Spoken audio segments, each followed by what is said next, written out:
안녕하세요. 다윗의 강성과 사울 집안의 쇠퇴를 봅니다.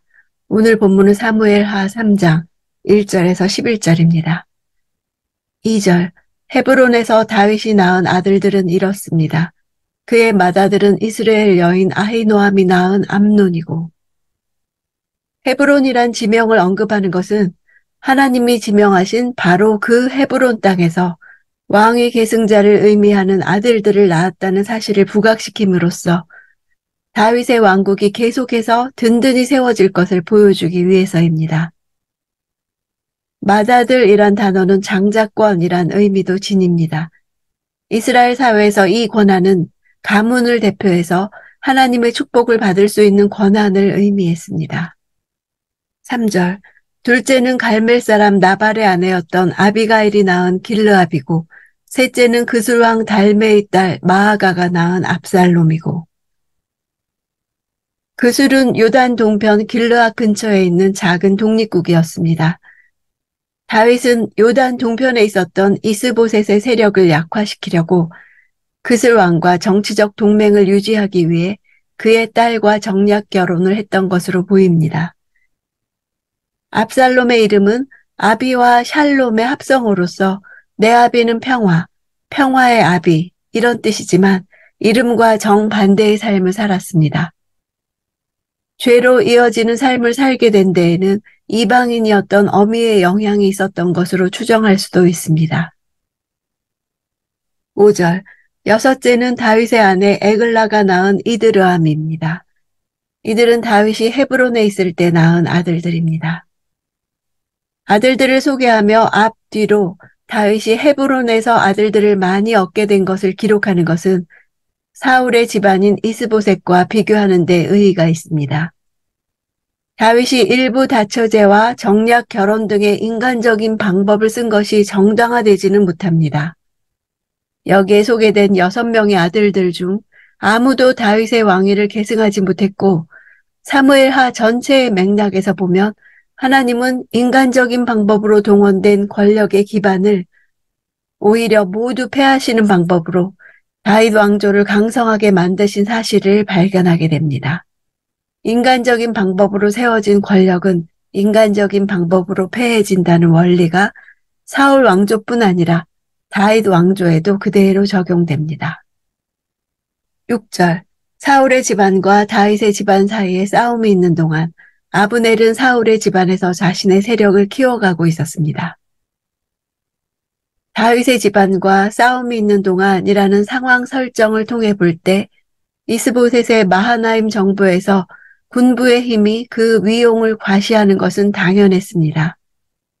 사울 왕가는 하나님의 폐위 선언에도 불구하고 아브넬의 인간적인 노력으로 재건되었지만 하나님은 사울 왕가 재건의 공로자인 아브넬을 역이용하셔서 사울 왕가를 약화시키고 계십니다. 7절, 사울에게 첩이 있었는데 그 이름은 리스바이고 아야의 딸입니다. 이스보셋이 아브넬에게 말했습니다. 어떻게 내 아버지의 첩과 잠자리를 같이 할 수 있어? 리스바는 아히노함에 이은 사울의 공식적인 두 번째 아내라고 할 수 있습니다. 앞서 다윗의 아내들은 사실 다윗에게 있어 첩들이나 마찬가지입니다. 그런 면에서 다윗의 첩들과 사울의 첩을 비교하고 있습니다.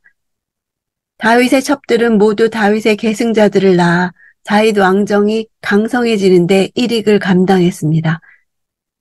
반면에 사울의 첩은 아브넬과 이스보셋 사이의 분쟁의 불씨가 되어 사울 왕가가 약화되는 빌미를 제공한 인물로 등장하고 있습니다. 그 당시 관행으로 볼 때 선왕의 아내를 취할 수 있는 권한은 오직 왕위 계승자에게만 있었기 때문에 아브넬이 사울 왕의 첩과 동침했다는 것은 곧 자신이 왕위 계승자임을 선언하는 것과 마찬가지였습니다.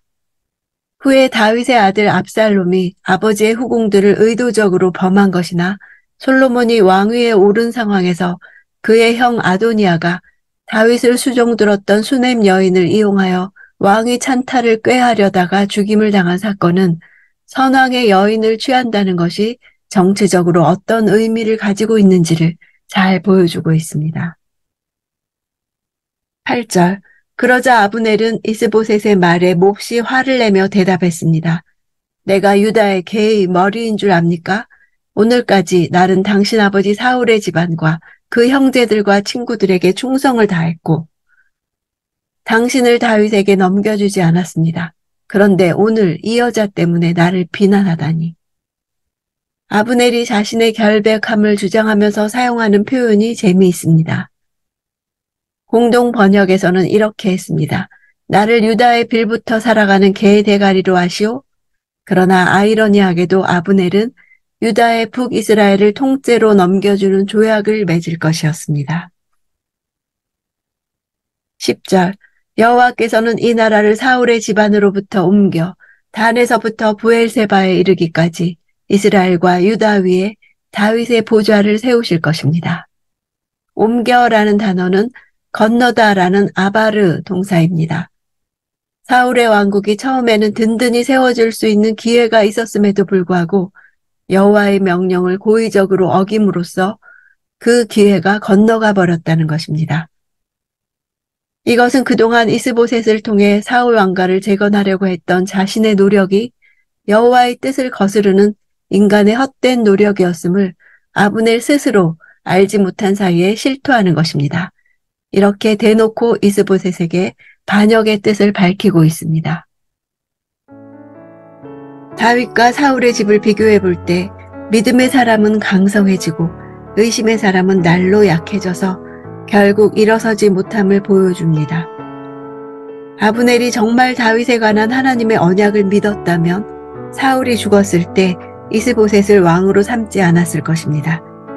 이제 아브넬이 스스로 다윗의 신하가 되기를 결심했다면 그것이 더 큰 정치적 이득을 가져다 준다고 믿었기 때문입니다. 아브넬은 다윗 왕가와 사울 왕가에 나타난 현재의 상황을 여호와께서 행하신 일로 보았어야 합니다. 다윗에 대한 여호와의 계획을 보는 눈이 있었다면 어떻게 행할지 알았을 것입니다. 지금 나의 상황도 하나님이 행하신 일입니다. 말씀을 묵상할수록 하나님의 계획이 보이고 어떻게 행할지 알게 되기 원합니다.